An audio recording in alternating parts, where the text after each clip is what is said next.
لیکن جب آپ نے میری بات کو نہیں مانا، میری اس چیز کو، میری اس محنت کو مطلب قبول نہیں کیا، ایکسیپٹ نہیں کیا، تو پھر میں نے آپ کو کہا تھا نا کہ ٹھیک ہے، اگر آپ میری وجہ سے اس بات کو ایکسیپٹ نہیں کر رہے کہ یہ مقام، یہ درجہ آپ کو میری وجہ سے مل رہا ہے، تو صحیح ہے، میں آپ کو ثابت کروں گی۔ دیکھیں اب میں نے کیا کیا کہ جب آپ نے اس بات کو نہیں مانا تو میں نے ذکر کے ساتھ آپ کے تمام کام کرنے چھوڑ دیے، تو اب آپ دیکھ لیں کہ آپ کی یہ کیفیت پھر دوبارہ ویسے ہی ہو گئی۔ تو ان کے میاں کو پھر پتہ احساس ہوا، انہوں نے اس بات کو قبول کیا کہ واقعی تمہاری وجہ سے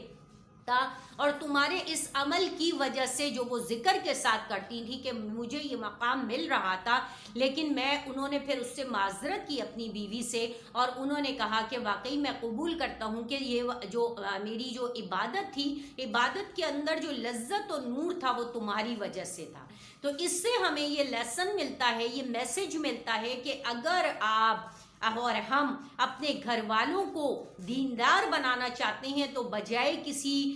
دوسرے ریسورسز کو استعمال کریں، میں عام الفاظ میں یہی کہوں گی کہ کسی کو کوئی عمل کریں، کوئی تعویذ کریں، کوئی بابا اور فقیر کے پاس جائیں، کسی سے دعا اور تعویذ مانگیں، اس سے بہتر ہے کہ آپ خود محنت کر لیں، اور یہ سمپل محنت ہے، اس میں آپ کو کہ کوئی پیسے خرچ نہیں ہے، کوئی آپ کی محنت نہیں ہے، کچھ بھی نہیں ہے، اور آپ کا کوئی ٹائم نہیں ہے، آپ کا کچن میں جائیں گی، کھڑی ہوں گی، عام طور پہ جو آج سے پہلے تک آپ جو کام کرتی تھی، کوکنگ کرتی تھی، تو اس کے لیے بھی تو آپ کو ٹائم دینا پڑتا تھا، تو اسی ٹائم کو اگر آپ وضو کے ساتھ، زبان کی ذکر کے ساتھ اگر آپ کریں گی تو آپ کو اپنی اولادوں کے پیچھے، اپنے شوہروں کے پیچھے، بھائیوں کے پیچھے، گھر والوں کے پیچھے، بیٹیوں کے پیچھے، کسی بھی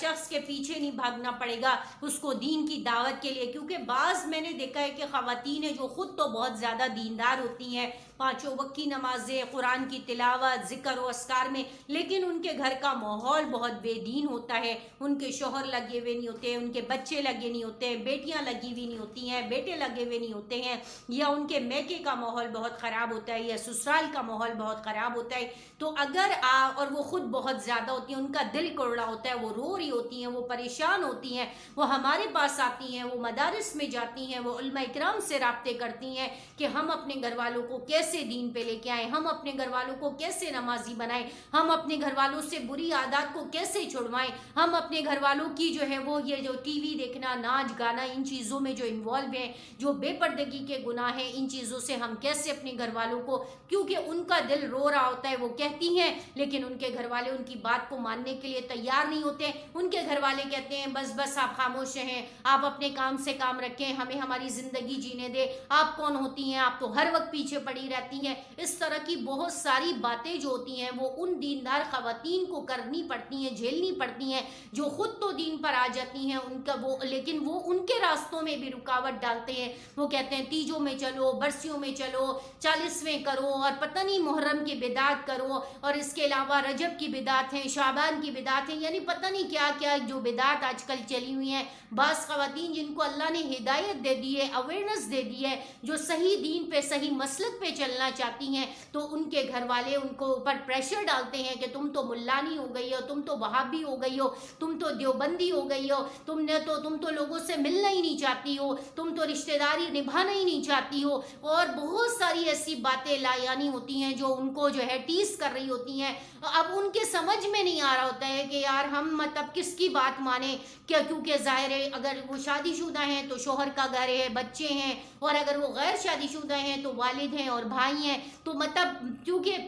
ہم لوگ ایک ایسے معاشرے میں رہ رہے ہیں جہاں پہ مردوں کا زیادہ زور ہوتا ہے، تو وہاں پہ یہ ہوتا ہے کہ عورت جو ہے وہ مردوں کے انڈر پریشر ہوتی ہے، اور وہ اپنی بات منوانا چاہتی ہے تو اسے کہا جاتا ہے یہ تو باغی ہو گئی ہے، اس کو تو ہم نے پڑھوا کے غلطی کر دی، اس کو تو علم ہی نہیں حاصل کروانا تھا، چاہے وہ دین کا علم ہو چاہے دنیا کا علم ہو، لیکن چونکہ وہ لوگ اپنی جہالت کے اندھیروں میں ڈوبے ہوئے ہوتے ہیں، ان کو احساس نہیں ہوتا ہے کہ صحیح کیا ہے، سچ کیا ہے، روشنی کیا ہے، حق کیا ہے، ہدایت کیا ہے، تو اس لیے وہ اس بچی کو، اس عورت کو بھی مجبور کر رہے ہوتے ہیں کہ وہ بھی گناہ کی زندگی گزارے، وہ بھی گناہوں کے ساتھ گناہ میں لتڑی رہے، اور لیکن وہ بچی یا وہ عورت جو ہے وہ اپنے آپ کو سیو کرنا چاہتی ہے، اور وہ نہ صرف اپنے آپ کو سیو کرنا چاہتی ہے بلکہ اپنے گھر والوں کے لیے بھی، اپنے محرموں کے لیے بھی، اپنے اولادوں کے لیے بھی اس کا دل رو رہا ہوتا ہے، وہ پریشان ہو رہی ہوتی ہے۔ تو ان ساری پریشانیوں سے بچنے کے لیے، ان ساری تکلیفوں سے، درد و غم سے بچنے کے لیے سب سے بہتر اور سب سے چھوٹا اور سب سے پیارا عمل، آپ نے کہیں نہیں جانا، کسی سے نہیں پوچھنا، کوئی غلط کام نہیں کرنا، آپ نے سمپل وضو کے ساتھ اپنے تمام کاموں کو جو ہے ذکر کے ساتھ کرنا ہے، اور ذکر میں آپ کو میں بارہا بتا چکی ہوں۔ تیسرا کلمہ پڑھنا ہے، تیسرے کلمے کو میں آپ کو بورڈ پر لکھ کر کے بتا دوں گی، جن خواتین کو نہیں بھی آتا ہے وہ بھی اس طرح سے جو ہے تیسرے کلمے کو دیکھ کر کے، اس کو پوز کر کر کے، اس کو یاد کر کر کے اس سے استفادہ حاصل کر سکتی ہے۔ وآخر دعوانا الحمدللہ رب العالمین۔ السلام علیکم ورحمۃ اللہ وبرکاتہ۔